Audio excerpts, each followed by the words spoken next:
right then. Good afternoon, everyone. Today is December 13th, 2020. This is a special meeting of the members of the State Liquor Authority being conducted in Albany and also remotely. We have joining us by phone Chairman Bradley. Yes, I'm here. We have by video Commissioner Fan and Commissioner Ford. Staff in attendance, we have General Counsel Meyerhoff by video. You have Deputy Commissioner Roberts by telephone. I'm here, thanks. And myself, Secretary Downey at the Albany offices. We have 6 items on today's calendar. They are all requests from Counsel's office for emergency orders of summary suspension. The first item is calendar number 01791N. It's Suffolk OP 1300725. The licensee is 78 Foster, Inc. Good afternoon, members. This is Kayla O'Donnell on behalf of Counsel's office. Last night, the task force visited 78 Foster, located in Hampton Bays, which is the yellow zone. Upon arrival, there were patrons outside standing near the doorway without face coverings and drinks in hand. There was also a band playing very loud music. The owner was standing at the door with the mask under her chin. She was even hugging unmasked patrons as they left the premises. Inside, as the photos in the record before you depict, there were at least 16 patrons dancing and ignoring any social distancing. There were also several unmasked patrons standing and consuming beverages. The licensee is being charged with violating Executive Order 202.16 because the owner was not wearing a face or covering, which is required, and for violating Executive Order 202.41 for the 16 people who were dancing and ignoring social distancing, as well as the numerous patrons who were standing and consuming beverages without wearing face coverings. The licensee is also being charged with failure to supervise and for a noise violation.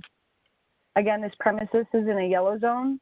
That means there's a higher risk of COVID-19 transmission. There are more positive cases being found in the yellow zone than in a non-yellow zone. And it's even more important for this licensee to be following the executive orders to prevent further spread of COVID-19. This licensee is acting as if COVID-19 is not a threat at all, hugging patrons, dancing patrons, patrons not wearing masks, standing, ignoring social distancing. To allow this licensee to continue to operate, given its clear disregard of executive orders, would endanger the health, safety, and welfare of its patrons, employees, their families, and the entire community. In consideration of them, an emergency order of summary suspension is required. Thank you. All right, with that, Commissioner Fan, do you have any questions? Kayla, do they have an allowable method of operation on the books? They are allowed to have live music. Okay. And when was this license issued? May 3rd, 2017. Do they have any adverse history? No, they don't. Do they have any prior EO violations? No, they don't. Had there been any warnings? Not documented.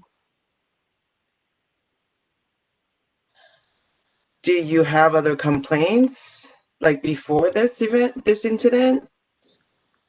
I can check and see if there were complaints.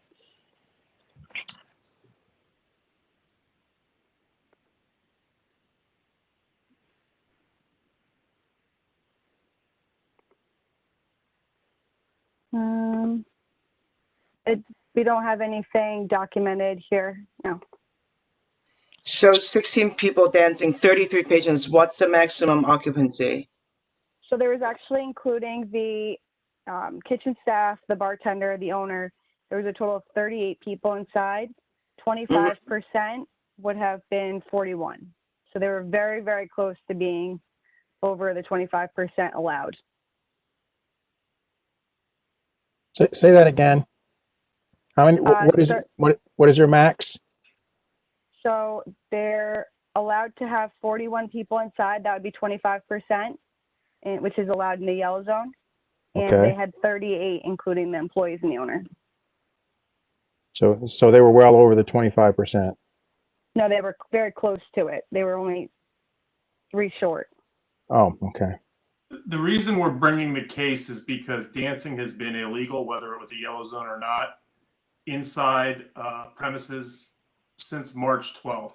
There's no way that operators, especially ones that have live music privileges, would not know that dancing and congregating of patrons is not permitted. Obviously, the numbers are increasing in New York State to the point where this particular location ended up in a yellow zone. And while they may not have been, while we may not have a record of them being warned, this is an intentional violation of the law.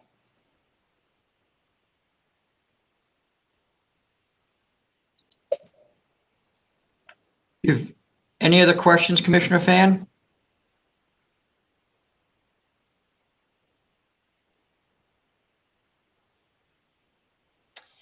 So do we know if there was, like, was the live band like the main event of that evening, or is that just incidental to dinner? Like, We are not relying on the guidance that relates to the performance, the incidental music performance guidance. We are not relying on that, and we do not ask you to rely on that.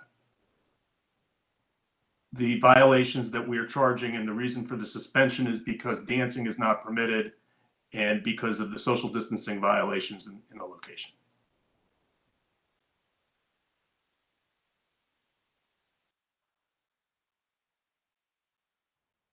okay.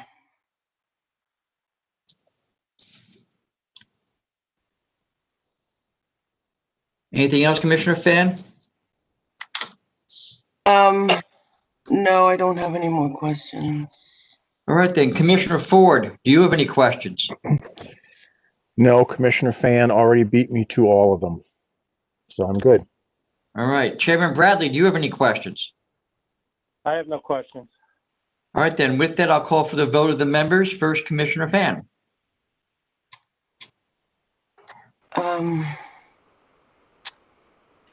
Based on the evidence submitted and the lack of social distancing and evidence presented by counsel and pictures submitted by the investigator, I find that this location is an imminent threat to public health, safety, and welfare, and I vote to summarily suspend this license. All right, Commissioner Ford, your vote, please. Based on evidence presented by counsel and investigators, I vote to summarily suspend this license as well. And Chairman Bradley, your vote, please. I vote to summarily suspend. It's clear this licensee is a risk to the public health, safety, and welfare in an area where they should have a heightened awareness of what the obligations are. As counsel pointed out, dancing has been illegal since March. It was clear that there was not a dining scene going on here. This place is clearly a risk of the spread of the virus, and therefore they need to be summarily suspended. All right, then the next item is 017910. It's Bronx RW 1303774.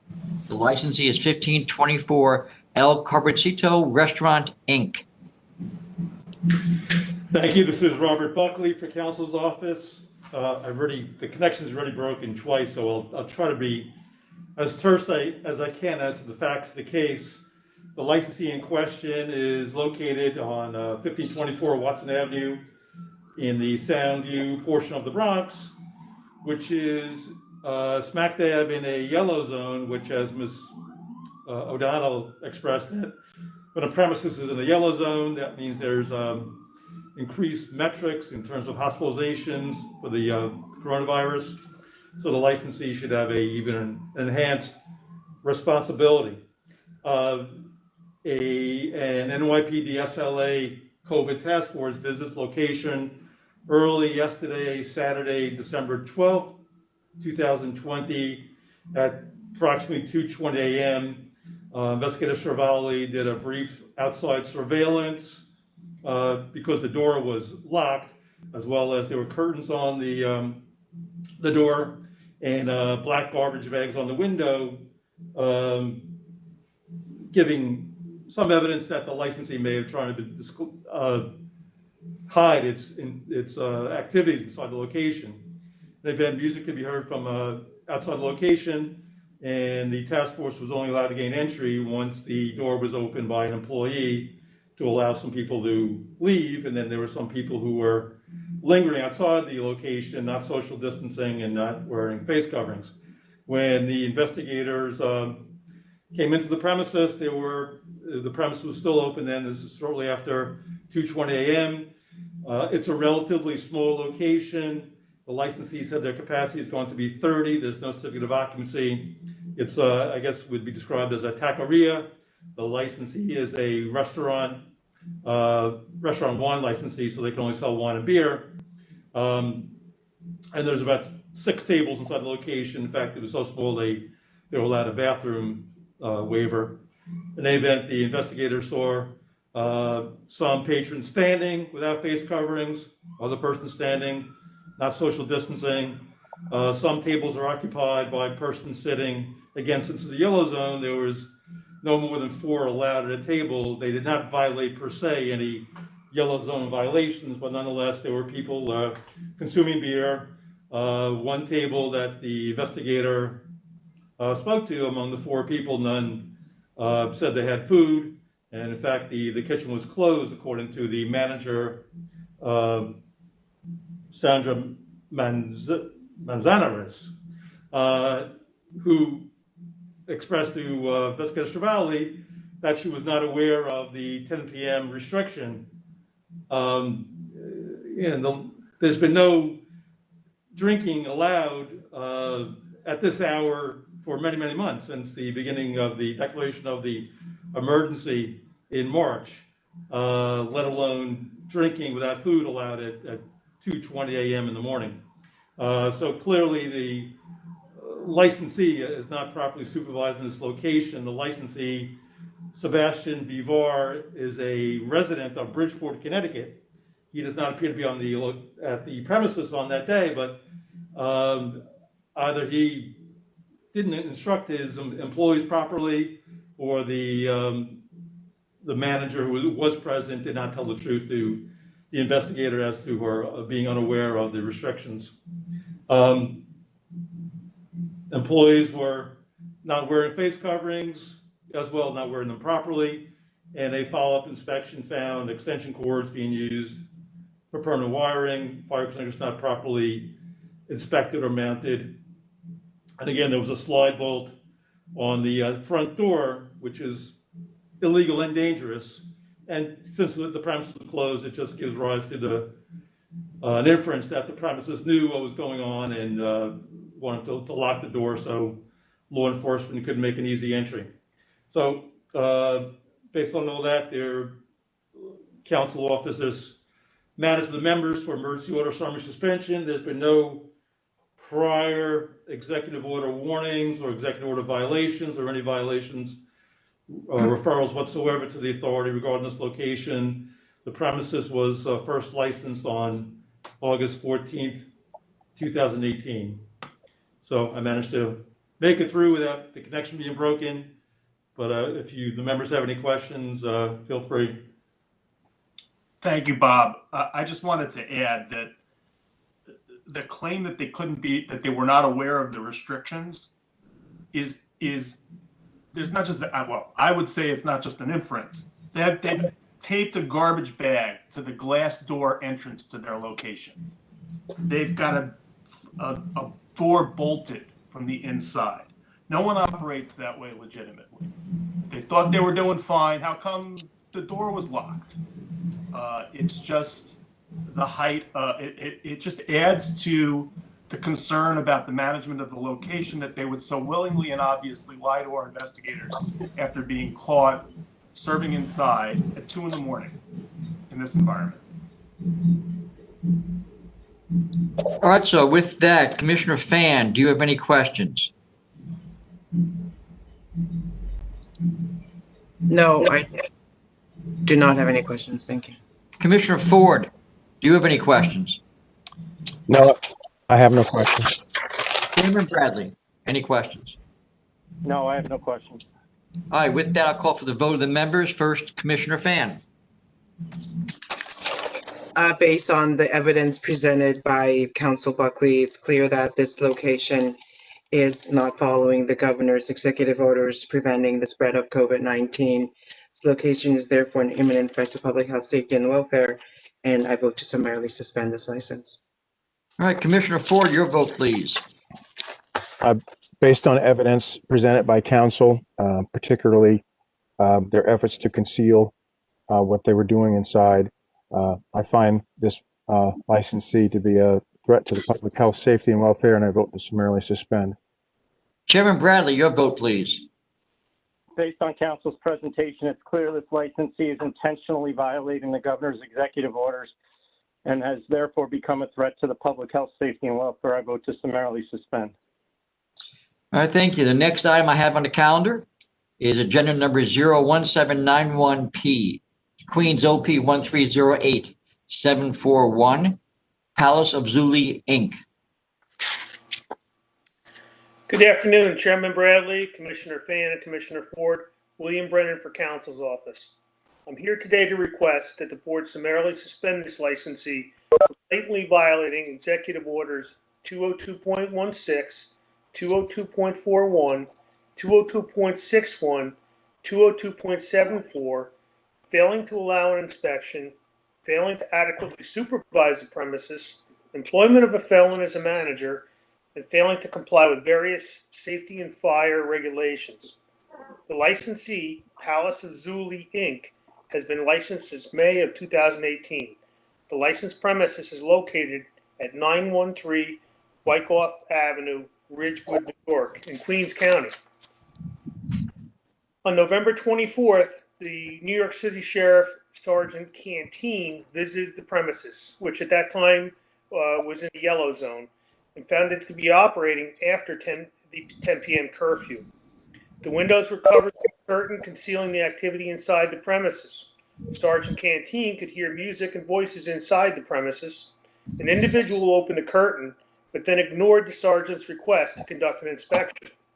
Sergeant Canteen placed a phone call to the premises in an attempt to gain entrance, but was unsuccessful. On November 25th, P.O. Santos, P.O. Nestler, along with Lieutenant Helmer of the task force, performed a follow-up to Sergeant Canteen's attempt to inspect the premises. When the officers arrived, they could hear music and voices coming from within the premises. The door was locked and all the windows were covered. After the officers repeatedly knocked on the glass, a person inside moved the curtain to look out at them, but quickly closed the curtain. After unsuccessfully trying to gain entrance to the premises, the officers resumed the patrol. The officers returned to the premises at approximately midnight. Music and voices could still be heard coming from within the premises. However, their renewed attempts to gain entry were unsuccessful. On December 10th, Investigator Stravali and Detective Spartaro set up surveillance outside the licensed premises. The roll gate was pulled approximately 1/3 of the way down, and curtains were hanging over the front door. Light could be seen coming from the space above the door. At 11:05 p.m., Stravali observed a male knock on the door and gain admittance from the manager, Mr. Luis Otero Santiago. Mr. Santiago then exited the premises, locking the door behind him, with the apparent patron now locked inside the premises. The investigators engaged Santiago in conversation and asked him to open the door to allow the premises to be inspected. The manager refused to open the door and permit the inspection. Investigator Stravali could see through the space in the vertical blinds and observed a female without a face covering behind the bar and a male seated at the bar. On December 11th, Investigator Stravali called the principal, Ms. Maria Meja, and informed her that the EO task force had observed the premises operating after the 10 p.m. curfew on more than one occasion. Stravali also advised her that the officers and investigators were refused entry on more than one occasion as well. He also discussed Mr. Santiago's role at the premises with her. Ms. Meja admitted to Stravali that the premises was operating after the 10 p.m. curfew and went as far as saying that the premises stays open until midnight. Her justification for this behavior was her belief that other businesses were violating the curfew as well. Stravali emailed her a cease and desist letter. On the evening of December 11th, this past Friday, Investigator Stravali and Detective Spartaro conducted a surveillance of the premises. The roll-down gate was partially closed, the vertical blinds were closed, and a black garbage bag was installed on the window above the front door to block out any visibility. Stravali observed 5 females milling about inside the premises with no face coverings and not socially distancing. The door was locked and the females refused to open the doors for the investigators. Stravali telephoned the principal, Ms. Meha, requesting access to the premises, something he had discussed with her earlier that day. Shortly thereafter, Mr. Santiago, the manager, arrived at the premises. Santiago initially refused to allow the investigators to enter, but he eventually unlocked the door. Mr. Santiago was not wearing a proper face covering when he arrived at the premises. Santiago was unable to provide any books and records. The premises had been extended into the backyard area, utilizing wooden walls and tarps for a roof to create an enclosed area. There were numerous fire and safety issues, including no emergency push bar on the front door, 2 open electrical boxes, extension cords being used as permanent wiring, uninspected fire extinguishers, and illegal door hardware on the rear door egress door. Detective Sparato and Officer Nestler of the NYPD issued 17 summonses to the licensee. While the officers were investigating Mr. Santiago as a potential availer, they learned that he is in fact a convicted felon. Information concerning Mr. Santiago is provided on the police report dated December 12, 2020, attached to Investigator Stravali's report. All of this occurred notwithstanding the fact that on August 17, 2020, this licensee was suspended for executive order violations. The licensee paid $20,000 in October to reinstate their license. It's clear from Investigator Stravali's report, including several police reports and the photographs he provided, that this licensee is failing to conform with the current executive orders and DOH guidelines that are in place to curb this pandemic. The manner in which this licensee is operating poses an immediate threat to its employees, patrons, and the community at large. Counsel's office respectfully requests that the board issue an emergency order suspending the licensee in order to protect the health and safety of the public. All right, Commissioner Fan, do you have any questions? No, I don't have any questions. Commissioner Ford, do you have any questions? No, I don't have any questions. Chairman Bradley, do you have any questions? I have no questions. All right, with that, I'll call for the vote of the members. First, Commissioner Fan. This cat and mouse game with this license will probably end here. It's unfortunate that this location continues to be an imminent threat to public health, safety, and welfare. And I vote to summarily suspend this license for a second time. Commissioner Ford, your vote, please. I would concur. I would say this is probably the end of the line for this licensee, and I vote to summarily suspend. Chairman Bradley, your vote. Based on council's presentation, I vote to summarily suspend. It's clear that this licensee continues to be a risk to the health, safety, and welfare of the public. All right, then, the next item I have is agenda number 01791Q, Kings OP 1012477, 2447. Licensee is Norris Park Bench Cafe Ltd. Good afternoon, or good evening, almost. Tammy O'Hara representing counsel's office. This is Norris Park Bench Cafe Ltd. located at 3019 Quinton Road, Brooklyn, New York. This licensee has been in business now since September 1st of 2001. This is an on-premises license, and I am requesting on behalf of counsel's office that the license be summarily suspended for violations of the executive order instituted by the governor to mitigate the spread of COVID-19, a dangerous and contagious disease. The incident that precipitated this summary suspension request occurred yesterday, December 12, 2020. At approximately 10:25 p.m., investigators arrived at the establishment. They were unable to see clearly inside of the establishment due to frosted windows, which prevented visibility inside. However, they were able to gain entry into the establishment and initially they observed 2 individuals leaving the establishment without any masks on.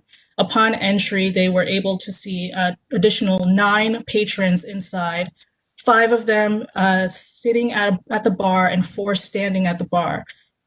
With the exception of 1 individual, all were unmasked inside the establishment. This is not the first time that this particular establishment has been warned about not only being open past 10 p.m. In a yellow zone, which 3019 Quinton Road, Brooklyn, New York is in the yellow zone, but additionally, their inability to keep a socially distant establishment. Prior to yesterday, December 12, 2020, they were visited by the investigators on 2 occasions this month, December 1st and December 8th.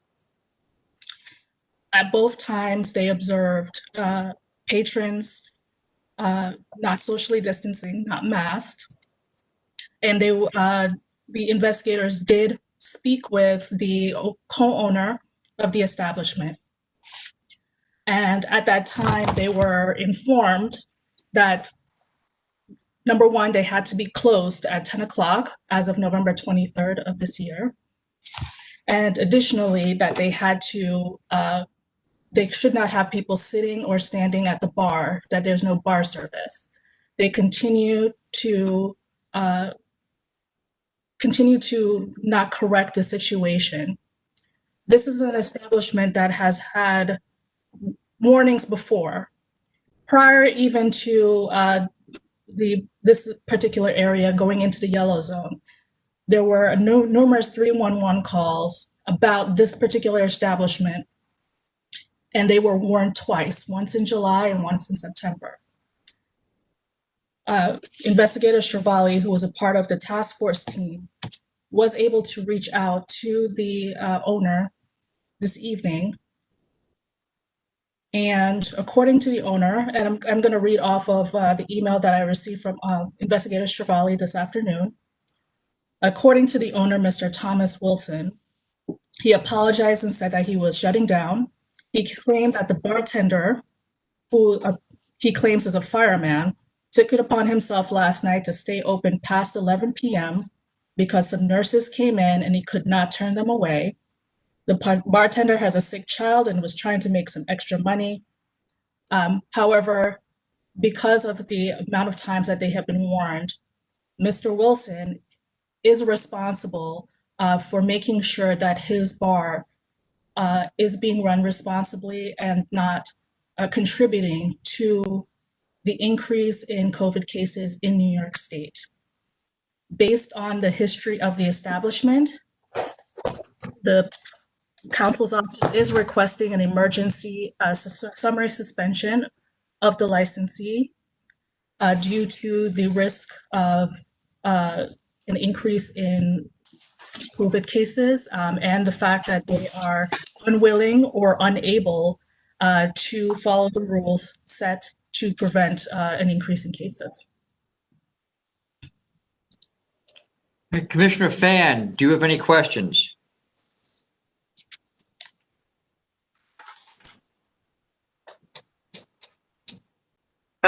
You said that they were warned in July and September. Yes, that's correct. There were a number of 311 calls complaining about overcrowding and also lack of social distancing. So Investigator Stravali called him and spoke to him? For the 311 calls, it's unclear who it was. It was noted on the 311 reports that they were warned. It's not apparent who did the warning because it might have been someone from the mayor's office that did. I see. One Okay, second. Can you But hold one second? in addition, Investigator Stravali did warn them after the September 1st incident that he did communicate with the owner, Mr. Wilson, on September 2nd. I'm sorry, not September, December 2nd. And he spoke with him via phone and also email. Yeah, that's what I was going to say. Just less than 2 weeks ago, our investigator spoke with the owner, told him about the curfew and the people standing at the bar, and that was a warning that he then violated within the next 12 days in exactly the same way, as if the warning had not been given. All right, Commissioner Fain, any other questions? No, I'm good. Thank you. Commissioner Ford, any questions? Any other adverse history besides their current adverse history? No, there's not. All right. Thank you, Tammy.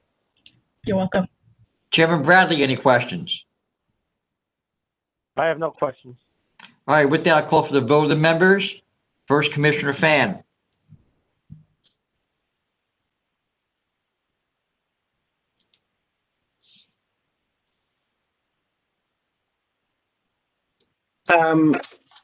Based on evidence presented by counsel and pictures submitted by investigator, it's clear that this location continues to be an imminent threat to public health, safety, and welfare, and I vote to summarily suspend this license.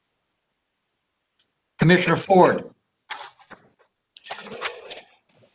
It's clear after the multiple warnings, recent ones even, that have occurred, the licensee doesn't appear to be inclined to play by the rules.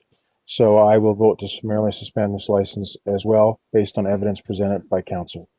And Chairman Bradley. Based on council's presentation, a vote to summarily suspend. It's clear that this licensee has no intention of following the executive orders put in place and therefore is a risk to the public health, safety, and welfare. Right, then the next item I have is agenda number 01791R. It's Richmond RW 1238858. The licensee is Mike's Place at Oakwood, Inc. Good afternoon, members. Kayla O'Donnell again on behalf of counsel's office. On December 11th, SLA investigator McKenna and the task force visited Mike's Oakwood Diner, which is located on Staten Island in an orange zone. As the photos in the record before you depict, investigator McKenna observed 20 patrons dining inside the premises. This is in violation of Executive Order 202.68, which delineates the zones. In an orange zone, inside dining is entirely prohibited. It's outside and to go only. Additionally, a kitchen employee was observed not wearing a face covering over his mouth and nose in violation of Executive Order 202.16. Tolerance for violations in a yellow, orange, or red zone is extremely low, as it's in these areas that there's a high positivity rate of the coronavirus. In creating these zones and restrictions, the governor is attempting to stop or limit the continued spread or second wave of COVID-19. By allowing 20 patrons to dine inside the premises while it's in an orange zone, the licensee has shown a clear and blatant disregard of the executive orders. Given this disregard, the licensee simply cannot be trusted to continue to operate while the charges are litigated. To allow the licensee to continue to operate while the charges are litigated would endanger the health, safety, and welfare of this entire community, given that it is in an orange zone with a very high positivity rate. In consideration of them, an emergency order of summary suspension is required. Thank you. Yes, thank you, Kayla. And just, I mean, I'm probably not telling you members what you don't already know, but our zone rules are essentially the same rules that were in place in New York City from the end of June until the end of September.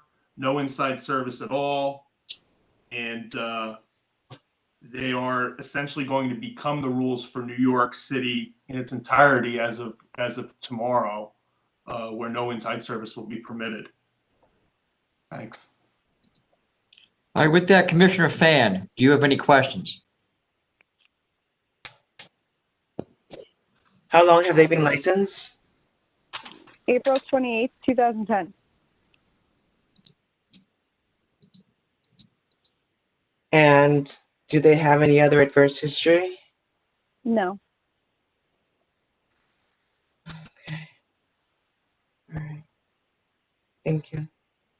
All right, Commissioner Ford, do you have any questions? No, I don't have any questions. All right, Chairman Bradley, do you have any questions? No, I have no questions. All right, with that, I'll call for the vote of the members. First, Commissioner Fan. This licensee should know that there's no indoor service allowed. This location is therefore an imminent threat to public health, safety, and welfare, and I vote to summarily suspend this license. Commissioner Ford, your vote, please. Based on evidence presented by counsel, I vote to summarily suspend as well. And Chairman Bradley.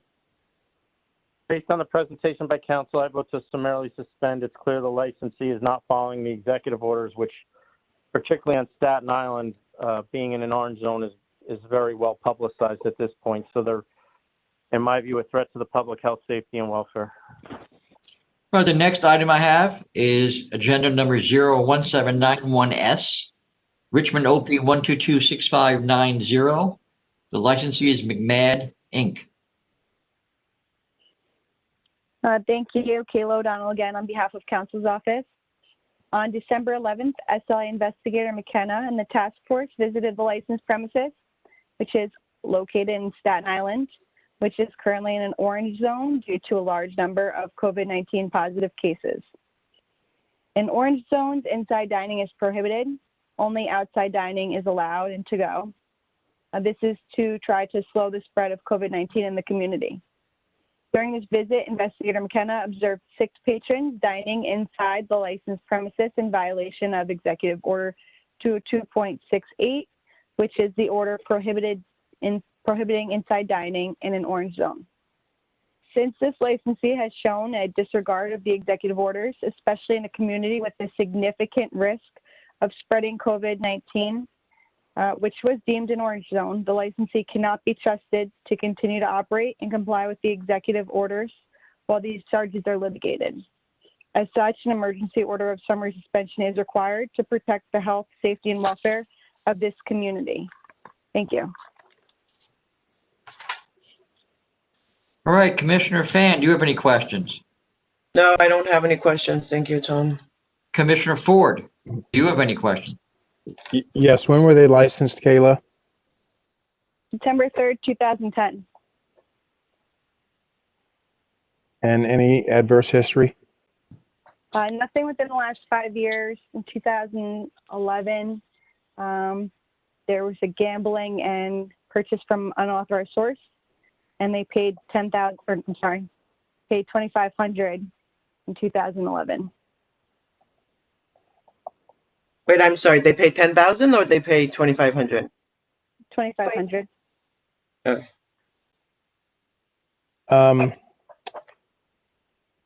So how did the investigators come about this place? Were they just driving around and decided to stop in, or what? What led them here? Do you know? It appears that the task force was focused on Staten Island that night, given that it's in an orange zone. And so it wasn't like go place to place. So it wasn't like a 311 call or something like that. They just were out stopping in. Got it. Okay. Commissioner Ford, I'll speak generally from what I know being involved in this.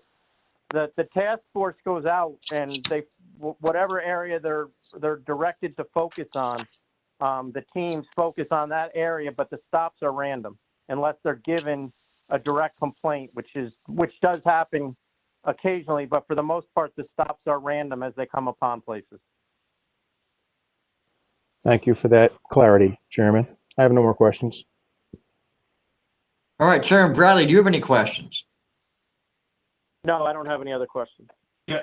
All right. Let me, Tom, before I add, just for the record, Staten Island was not the only location that we were out investigating, that the task force was out investigating over the weekend, as you can see from some of the other cases that were presented today. All right, with that, I'll call for the vote of the members. First, Commissioner Fan. Based on evidence submitted by council, it's clear that this location is an imminent threat to public health, safety, and welfare, and I vote to summarily suspend this license. Commissioner Ford. It's only 6 people, but I feel I have no other choice but to vote to summarily suspend as well, based on evidence presented by council. Chairman Bradley. Based on council's presentation, I'm voting to summarily suspend. Restaurants in the orange zone are not allowed to have any indoor dining, and that's been well publicized, particularly in Staten Island. So this licensee is clearly violating the executive order and therefore is a risk to the public health, safety, and welfare. All right, Chairman, I have nothing else on the calendar. Do you have anything else? I don't. Thank you all. Gary, tell your people thanks. That's a lot of work for a Sunday. And Will do. Tom, Thank you, too. everybody. Thank you, All Tom. right. With that, this meeting is adjourned. Thank you.